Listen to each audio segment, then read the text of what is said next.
So Palindroma. Yeah. You dropped an EP a couple of months ago, Yeah. I believe, right? So the word palindrome is a word, phrase, or number, other sequence of symbols or elements that read in the same in forward or reverse, right? So like a race car, you say race car backwards and forwards is the same. Amor, Roma is the same. A man, a plan, a canal, Panama, you turn that around and it becomes the same. So Yeah. Laval is also a palindrome.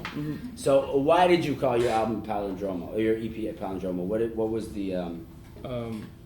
It's actually a concept beat-wise, because the palindrome is something that if you switch it, it's actually the same thing. So all the beats in the EP is like structured a way that if you listen to it like backwards, it's the same structure. There's a melody, the drums comes in, the bass comes in, then the bass comes out, the drums comes out, and the melody is playing along. Okay. So every 4 tracks of the project is the same. Sick. Okay, so I want to scale back. I want to go back to high school with both of you guys. What high school did you go to? Horizon Jeunesse and Odyssée des Jeunes. Okay. I did 2 years at Montreal, and then I did the rest in Le Temps, Collège Le Temps. Okay. Yeah, I did the last year in Laval. Yeah. And did you guys stopped after high school? Stop. School? Going to school, or you kept going after high school? I continued at CJEP.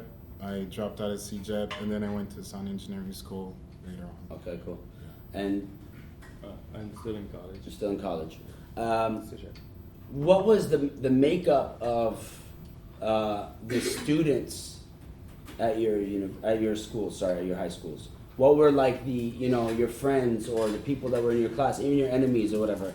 Where were they from? Growing up in Montreal, I had a very quote unquote melting pot of friends that were from all over the world. Was it the same with you guys? Yeah. Pretty much. Yeah. Were your friends?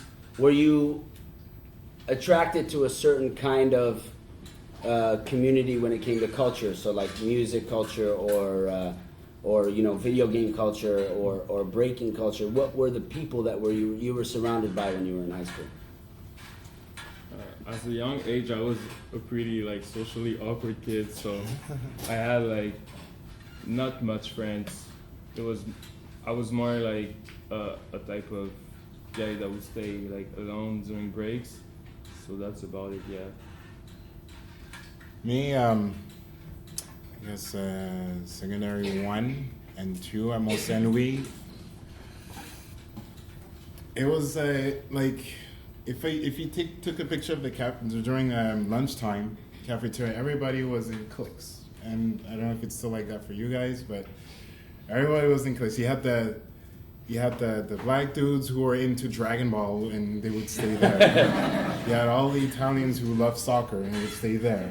You would have I would hang around with the people or whatnot, but the people who I hung out with were the people who, in each of the different groups or whatnot, we both had interests either in hip hop or I don't know, cartoons or video games or stuff like that, So it was always a creative bunch of people in a way. Yeah. Any of your friends that you guys came up with in high school are doing anything in the arts and the media as well, or they all went into accounting and shit?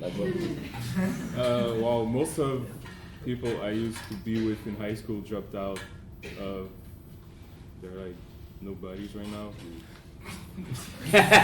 Because you're working with all the artists you ever want to work with. No, but actually, I think Laval had another mentality because parents were super rich and stuff, so they didn't care. Yeah, I think so. What was Laval like growing up? You grew up your whole life in Laval, right? Yeah. What was the when you walked out as a kid and you were going to the park, or what was the vibe like in Laval growing up? I feel like it was less cultural than Montreal. I feel like people were a bit snob, I think, yeah. Laval was super different. Is it still that way? I don't know. Oh, you're not there anymore? No, I'm always home, so. Okay. And if I go out, I'm in Montreal, so I'm not too sure. Okay, you don't hang out in Laval. No. And what about you, Shash? Where did you grow up in Montreal? What area?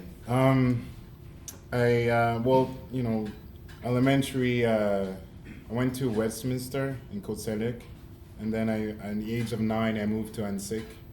So even then, it was a big change. Like, I went from a class that was super multicultural to a class where there's the other black kid is, you know, it's me. Yeah. Pretty much. But how did that affect you? You would say, how did that affect you? Not socially, but you had to sort of. Yeah, in a way. I feel like I was more to self. I don't know if that makes sense. Yeah. You know, but then yet again, like I was only 9 or 10 years old, so it's far away. But I think a lot of creatives have a phase in their life where there's like a feeling of not belonging to a certain environment, and that pushes you to think outside of how everyone else is thinking. Yeah. You know, I keep bringing up my experience, but it's just because it's my reference point. Growing up between here and the Middle East, there was always a tear in my like feeling of like, I'm gonna have these friends for the rest of my life, or this is gonna be home, or et cetera, until Montreal became that for me. So in that period where I was looking for home, I found music, you know. So I felt this maybe the same experience you guys would have in Montreal, which is a very fractured city when it comes to culture.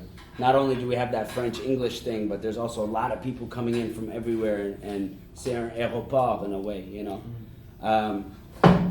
Did that eclectic cultural environment help shape your identity as an artist, even if it meant that identity as an artist is so, like, I'm me, I'm like nobody else?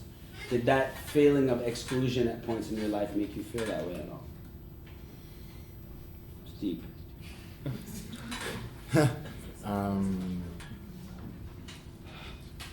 It's like a wine. I mean, like, yeah, let me just.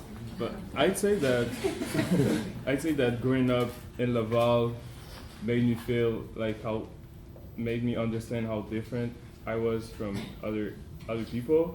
And when I started hanging out with Montreal people like Shash'U, like you, like the crew from Heartbeat Montreal, I felt like I was in my place. So maybe it was something I was looking for all this time, and I found it at an old age though. Yeah. Still young, bro. Yeah. I didn't find it till I was like 30, bro. That's great. Yeah, but what he says is true. Like, I didn't have any like community where you can go at. Even back when I was DJing, producing, and dancing, street dancing, there weren't any like outlets to like, oh yeah, this is my clique. The beat making hut, and then you go there and you recoup your HP now. Well, when I started making music here, it was like 2002, 2003.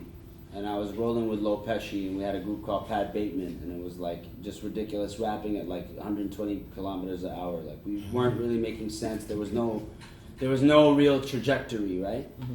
But at the same time, there was no scene back then. The bookers weren't even looking at us. You know, every MC was sort of in their own clique.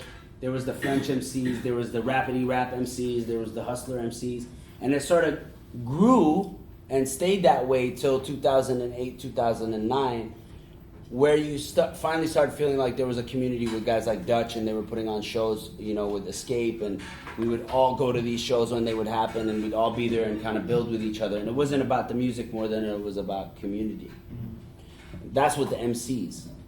With the beat makers in Montreal, it seems as though there is definitely, whether it's a conscious or not, like a current of inspiration that created the scene. You know, you could say A-Track started it back in the day and it sort of stuck around, but more in the last 4 to 5 years, you've seen guys like you come up really quickly and experience attention, and even managers, let's say, and people who are in the admin end of music, they go to beat makers before they go to rappers in the city. Did you guys ever feel like there was a big hurdle in Montreal that was holding you back for a while when you first started creating? What's a big hurdle? Like quelque chose qui t'a arrêté de comme, Un obstacle. an obstacle, Um, Like with us, it was really, I was an English MC, I was political, I was Arabic, there were so many things that held me back that I was holding myself back because of them. With beat makers, it's not your voice, it's a sound that people can relate to. I think it's aussi banal. I think it's because in the beginning, we didn't have like the cool looking studios and stuff like that. So if we say that, oh yeah, we make music, we make beats. Oh yeah, where's your studio? Oh, I don't have one. Oh, what do you use? FL Studio. Oh, yeah, whatever. Yeah. So that's the type of discrimination we would. Those technical discrimination. I know. Yeah. It's retarded. What about you? I feel like MCs had a goal, like they had a vision of what they wanted to do. Compared to producers, you don't really know where you're gonna go. Are you gonna make beats for movies? Are you gonna make beats for rappers? Are you gonna make beats alone and just drop it as a complete product? And I had no goals. So by linking up with all these peoples, we actually found a goal and something decent to do with our music, except giving beats to rappers, Yeah. Speaking of giving beats to rappers, who were the first rappers you guys worked with in the city, or even outside the city? Who were the first rappers that jumped on your beats? First rapper, I don't even remember his name. Montreal? Yeah. And he just like, he's not Yeah, around. he was just like, I was very much involved on forums like SoundClick and Hip Hop Franco back in the days, yeah. And like some guys would listen to my beats and they liked the stuff. And I think the first beat I sold was like $50 or something. The first one. And who was the first one you remember? Like someone that's memorable for you that you enjoyed the process of? Karma Chica. Yeah. What about you, man? My first placement was with a rapper named Clermont. He was like a rapper from Laval, I think. And I still got the beat. And yeah, that's about it. When was it? Wow. 2000, about 5 years ago, yeah. It was actually one of my first beats. And what is you guys' preference when it comes to a vocalist being on your production? Is it a rapper? Is it a singer? Is it, because I know you've worked with singers as well. The process is completely different. Rappers usually come in with, not all rappers, but rappers that come in with blunts and shit and just be like in the corner, like right into themselves, and then they'll get in the booth and just knock it out or whatever. But whereas with singers, there's melodies involved. There's a way more musical world that you can visit. So what is your preference and why? And even if you like both, why do you like them differently? It depends on the situation. I mean, like, there's some cases where you would have a song or you have an idea for a song that's done, and let's say we're dealing with a singer, they can have an idea for lyrics, but they won't necessarily have the proper melody or whatnot. If I'm in a position where I can, give them like a lane that could be cool for the track, then I'll do that. I'll be creative with them also. But usually with rappers, I mean, I think the line is simpler. Like, they just have to feel the beat. If they feel the beat, then I think they're happy with it, usually. Yeah? I actually don't mind. The only thing I'm very like sensitive about is I love to be in the studio with the artist. I love booking sessions and sit with the artist and talk with him like, yo, we should do that and that.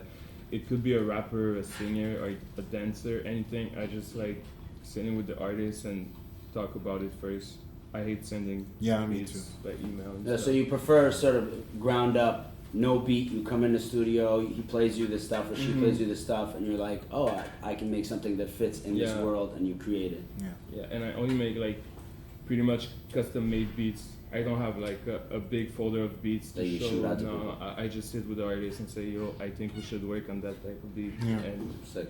I think that's the The right best way. way. Yeah, it's the best way Yeah. because I mean it's a learning experience not just for us but for everybody. Yeah, and as a writer, you know, when I'm in the studio and I write the track live and record it live, it's always the most honest, like unfiltered. mm-hmm. You don't think about it too much, and then you leave the studio and you realize things that you were feeling that you didn't feel before. Exactly. If I was to ask you now, 10 years down the line, what would because you were saying how MCs have goals, like it's like record tracks, put an album together, put an album out, go perform it. As producers, you sort of have a bigger lane, you know, where as a producer you could become a fashion dude and look at Pharrell, like he's all over the place and doing a million things, you know. 10 years down the line from now, let's say, a short projection, what would you like to be doing off producing? Like even if it's not producing itself, what would your lane be at that point? I'd have my own app. Nice. Yeah, my own app where you could do a whole bunch of stuff. Yeah, you don't have to give out all the secrets. You give us secrets. I've always wanted to be like a complete artist. It could be fashion-wise, comedy-wise, music-wise. I just want to be like a public figure, but to show people that I also work, so I could like, I don't know, be an actor and still be a producer. You want to be a creative. Yeah, Like I simply want to be an artist, be out here, and True. because I don't want to be like a ghost producer that stays in his mom's basement, make beats, no. Let's talk about Haiti. Have you guys been to Haiti? Unfortunately, no. No. Are you planning on going? Is that something that you like as a life goal? Do you want to go to Haiti Yeah. to play music or to visit? Both. If you can do both. Simultaneously. Yeah, if Yeah. you can do both then. And what's Haitian culture like at home? Like, where your parents like go to school, get your education, go be a doctor, go be a nurse, you know, like was it very? It was It was that. it was that. So when you had to break the news to your family, like, yo, listen, I'm sure, I mean, I've been to your place, I've seen how you produce, your family hears you producing all night, and I'm sure it's the same with you. What was the conversation like where it was like, yo, look, I'm taking this very seriously right now? And what was the reaction from your family? My parents were like, yalla, yalla. You know, like, what was...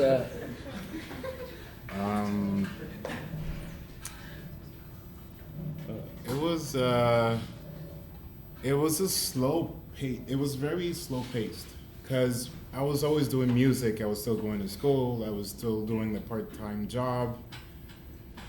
But I guess as I was doing more music, the other stuff kind of, changed basically. So I just started fully working full time, still doing music, and then I decided to, I want to further, I want to go in further with the knowledge. So I went to sound engineering school after that to Recording Arts Canada. So you kept the educational element in it to kind of, Yeah. both to learn, but also to be like, look, I'm doing something Like, with my life right My now. parents, in reality, they just wanted to feel proud that their son have like a thing. Yeah, pow. The diploma. Yeah, but I think what was important is that they wanted me to rejoice of life as much as possible, and they wanted to make sure that I have the education and the opportunities that they didn't have, in a sense. So that I can understand the reason why they were very hard or whatnot on me. But now they're supportive. They're asking me, so what's your next gig? Nice. Where are you going next? Have they been to any of your gigs? Unfortunately, I wanna bring them. Look, my advice to you is bring them to the right gigs. Yeah, that's You know what I'm that's saying? Like, bring them to the big ones. So they're like, oh, wow. Like, yeah. what about you, man? I'm actually still in college, so I study in computer science. So my parents are supportive. My father is like a super proud father. When he sees me in the newspaper, he's like, look out to the future. So Yeah, but last year was a little bit more touchy because I used to go to the United States a lot, and it was during school time, so I had to deal with teachers and let my parents know that I dealt with it. So yeah. Okay, so, you know, we spoke about like home, about school, about the environment that you guys grew up in, like the city you grew up in, and a bit of the technical element. Now, being a musician, I'm sure you guys are privy to a lot of behind the scenes stuff that nobody sees. That's like a lot of, you know, smoke and mirrors. Quand les gens y pensent to that world, they think, oh, everything is so beautiful in the artistic scene, but it's not. There's a lot of bullshit that you have to deal with. So the first question I have to ask you is, and you don't have to name the artist, but what was the most disappointing experience you had with an artist that made you feel like, I don't want to meet any other of the people that inspired me ever? Oh. Whoa. Is it gonna be online? Yeah. I can chop this off. Like, I'll send it to you before I put it online. So you Okay, can, okay. nice. That's what I'm saying. I can even just beep the artist name if you want. I've had a lot of moments with artists where it was like, ooh, you know, I wish I never met you. Great. I don't know. I don't know. Has it not been that mostly much. pleasant? Like when you've met artists that you came up listening to, has most of it been like, oh, that was fucking amazing, or is it like? So yeah, I mean it's a question of attitude and Where you meet them? yeah. I actually had one like 2 weeks ago. Okay. I was opening for some artists. Shit.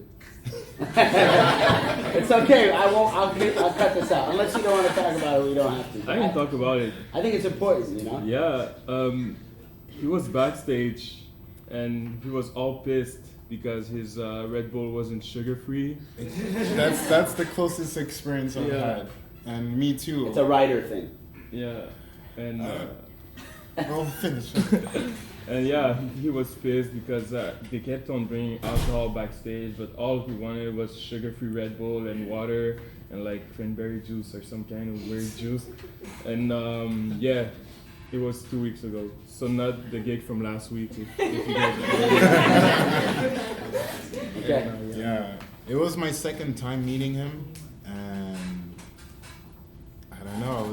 I was expecting a better attitude, and from that experience, I don't feel like work. I haven't worked with him, but I don't feel like working with him just because of that. Well, I think it's important to have these moments because, number one, it makes people human. Yeah. And, you know, where you sort of hold the artist that you came up with at a high regards, you know, like there were moments in your life where you were super down and there was a track that helped you get out of it, and then you meet that person and it's like, you know. Yeah. So I think it's important because it levels you as an artist to make you maybe think about how you act in a public setting around other people. Yeah. But also, it demystifies that whole world. It makes you realize it's a job, it's work, I gotta get it done. It's fun. I'm very lucky I'm not sitting pushing buttons behind a desk, but I still have to be professional in the way that I do. Yeah. You know? What would be a highlight where you happen to be on stage at a show and you never thought that you would end up like on the side of the stage, you know, like watching X perform? Like what was the closest you've been to a show that you really wanted to see and you were there? Like I saw Moi J'ai Vu Black Star in San Francisco.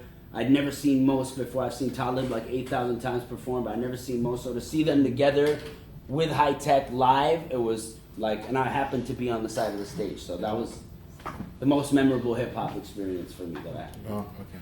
It doesn't have to be hip hop though. It could be just music, anything. Myself going in Atlanta, working with Lex Luger, Metro Boomin, Young Thug, like all these new breed of artists was super inspired. Like it inspired me. Yeah. In the studio. Yeah. Sick. I was with A-Track and we had studio sessions until like 7 a.m. in the morning. wake up the next day at like 12 or 10 and just work all day. So it was like the best experience ever, yeah. Hip hop experience. I think hip hop experience, like the Not necessarily hip hop, but like a musical, you know, whether on stage, whether in studio, whether like one-on-one with the artist, whether, you know, something that was like, yo, this is like, I'm here. It's beautiful. I love what I'm doing, you know? The opposite spectrum of the last question. You know? I'd say just a chilling session with P-Thug. Mm.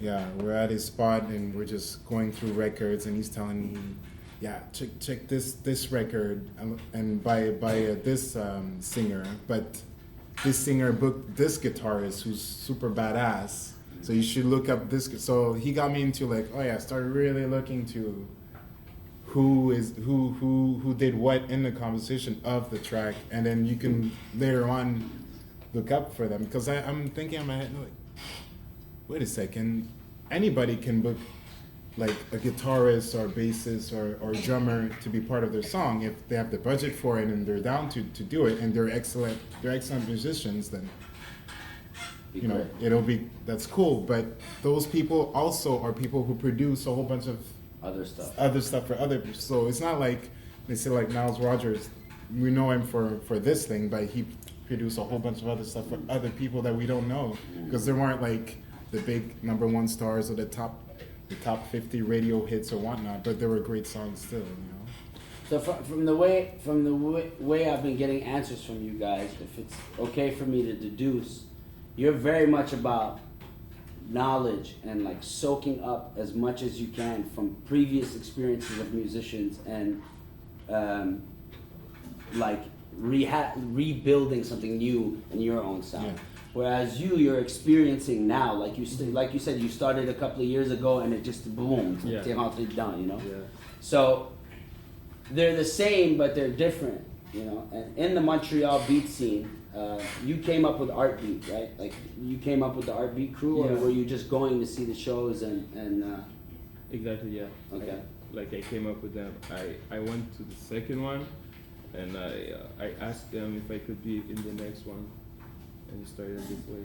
And were you in Art Beat at all, or were Yeah. you okay? So you were producing, but at the same time working with just producers in the city as a collective. I was producing a lot on my own and a lot for street dancers, and then I came along a beat battle, and which I participated in, and that's where I started like other producers and other MCs and rappers. Got to know like Who's this guy? this guy. Who was the quintessential producer out of Montreal, besides A-Track, that, you know, from our generation, let's say, that you were like, yo, he's doing it correct, and it sort of set the path for all you guys? Would you say it's Lunas?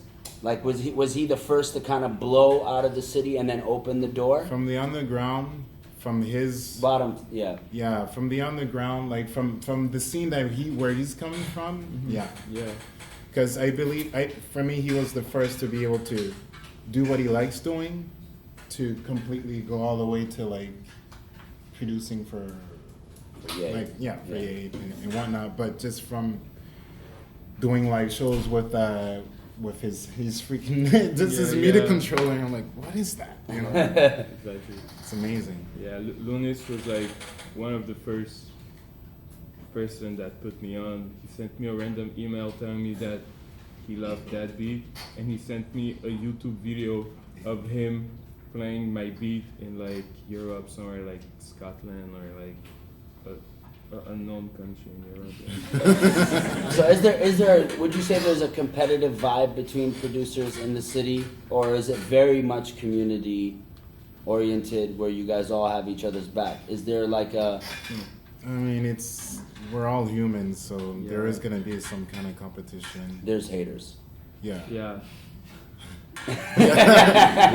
Trying to air you guys out. So Ludwig van Beethoven, another very smart guy, said that music is a higher revelation than all wisdom and philosophy. So it's really a spiritual experience. A city like Montreal, you know, we've created technology that birthed things such as Pixar. We have great films that are shot in our city. We have some pioneers in the music scene that have came out of here, like Arcade Fire and A-Track and Dave and P-Thug and even before that, you could say a guy like Leonard Cohen lives in the city. You know, Agent Orange was tested in this city the first time it was created, before it was used on human beings. You know, what would you say it is about Montreal that births like backbone artists, people that create templates for other artists to follow? You know, it's a very inspirational city culturally, but it's also a very low ceiling city, in the sense. Okay. You know, tu frappes le ceiling vraiment vite, and then you're like, where do I go from here? I gotta go to Toronto, I gotta go to New York, I gotta go to LA, So, what is it about Montreal, you guys think, vibe-wise, that permits people like you to take it to the next level and be noticed and create something that's brand new? This is something I ask myself all the time, and I have an answer, but I'd rather hear from you guys what you do.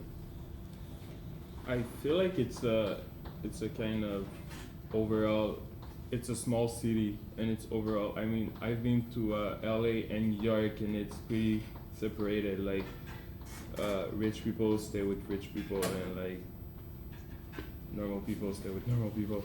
And in Montreal, I feel like everybody is connected, which is a bit easier, you know. Like, you can have a hookup for a club promoter that is actually super known easily because you guys are in the same city.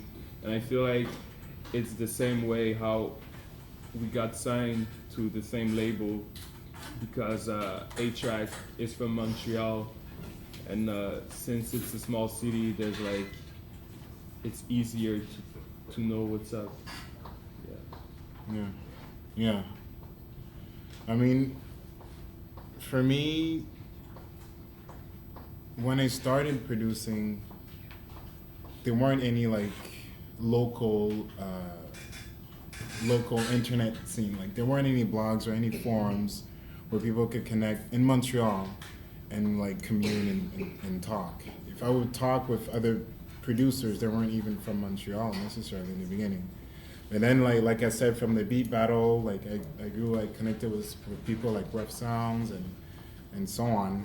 Then I was able to like, and that's how I got signed on Sinal's Dog from that beat battle. So I guess it's Montreal is open-minded when it comes to being creative. That's how I feel about it. I would say, you know, from my experience of Montreal, it's very transient. By transient, I mean ça bouge tout le temps. You know, students come in and out of our city. Film productions come in and out of our city. And we read a comic book for a class which is called Hip Hop Family Tree, which is about the birth of hip hop in New York. And the way the guy designed the story is that it's like a consciousness that kind of took over New York City at that time that created these superheroes that became hip hop legends, you know. And I think in Montreal there is that energy because there's a lot of creativity that travels in and out of the city. And we as artists have to travel to make it and come back to the city and bring that back with us. So that international feel is really something that facilitates creativity in the city, like you were saying. I want to get into Fool's Gold, but I'd like to get into that a bit later. Before we do, I'd like to hear some production from you guys. And I don't know if you're able to like produce live, si t'as quelque chose où tu peux stripper les layers. Puis, Ouais, je peux. Yeah, so if you can show us a beat from the bass and then go up and show us the full beat, you know, palindrome of the beat for us. And then I'll have you play some beats as well. You guys cool with that? Everyone down with that? Thanks.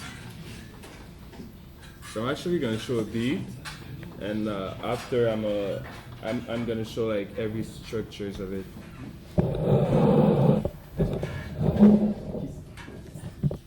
Tu peux jouer fort. Hein?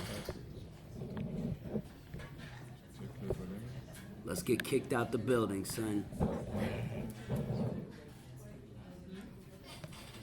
Can you guys hold this while they're playing music? Just a quick question. You guys in the back, can you hear me? Because I know I speak super soft. Can everybody hear over here? It's clear? Yeah? Cool. Go ahead, man. So here's my latest release.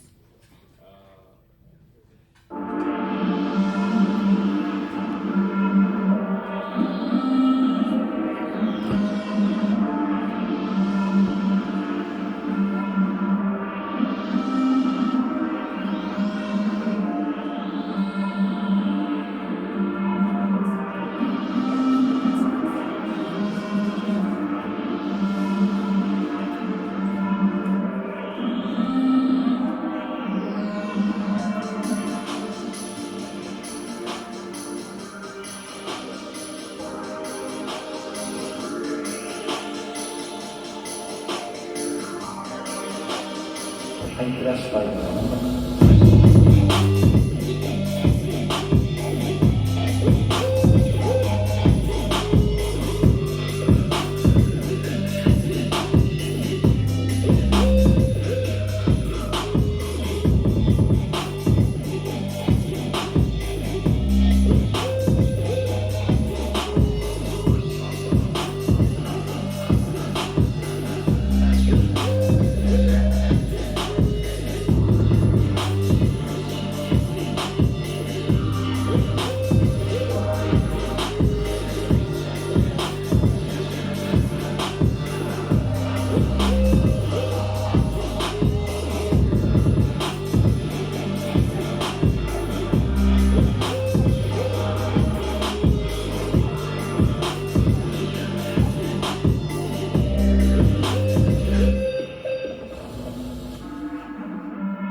So play something like structurally, you know, if let's say you were making this beat right now, do you start with the melody or with the, you know?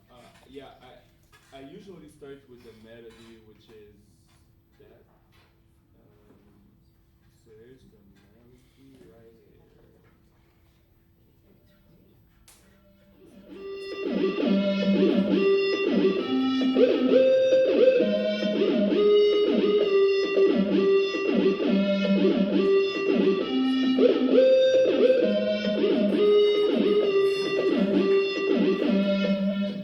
I actually added some chords because I love doing like hard beats, but I mostly focus on melodies and chords. So I added chords right here.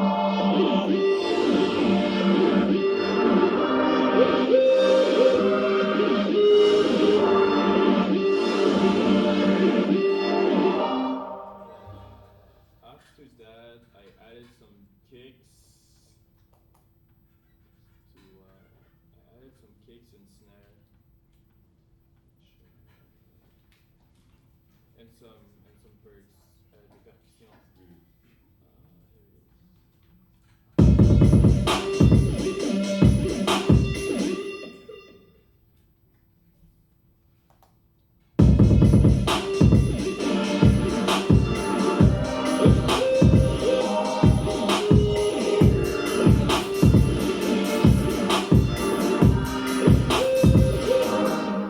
Background effects to make it feel more spacey.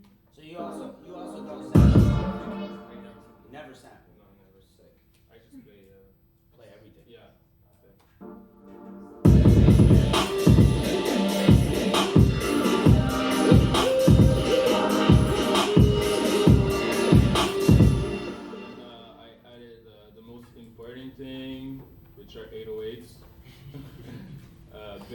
It's actually an 808 is a kick mixed with a bass, so it's a super punchy bass. So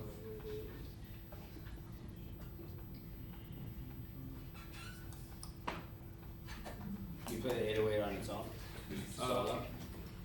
yeah, oh yeah, sure. Play the 808 on its own. That's actually the bass. And here's the full. High Klassified and